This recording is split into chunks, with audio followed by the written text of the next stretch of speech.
अनंत जीवन और धन। ये घटना बाइबल में लिखी है।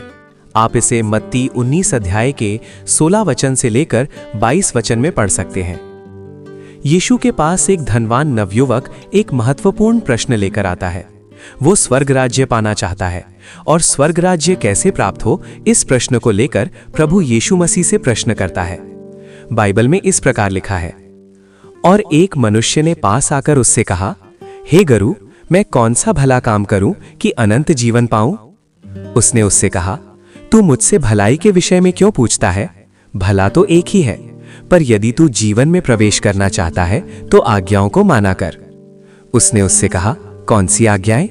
यीशु ने कहा, ये कि हत्या ना करना, व्यभिचार ना करना, चोरी ना करना, झूठी गवाही न देना, अपने पिता और अपनी माता का आदर करना और अपने पड़ोसी से अपने समान प्रेम रखना।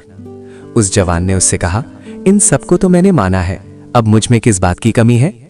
यीशु ने उससे कहा, यदि तू सिद्ध होना चाहता है तो जा, अपना सब कुछ बेचकर गरीबों को बांट दे और तुझे स्वर्ग में धन मिलेगा, और आकर मेरे पीछे हो ले। परंतु वो जवान ये बात सुन उदास होकर चला गया, क्योंकि वो बहुत धनी था। इस घटना का सारांश ये है, यीशु के पास एक धनवान युवक आता है और अनंत जीवन पाने का उपाय पूछता है। यीशु उसे परमेश्वर की आज्ञाओं का पालन करने को कहते हैं।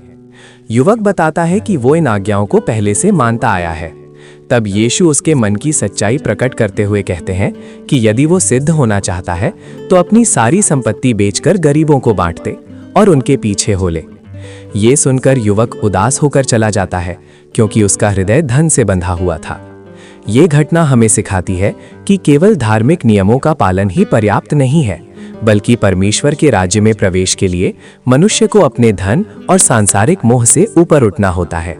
धन स्वयं बुरा नहीं है, लेकिन जब वो मनुष्य के हृदय पर अधिकार कर लेता है तो वो स्वर्ग के राज्य में प्रवेश की राह में बाधा बन जाता है।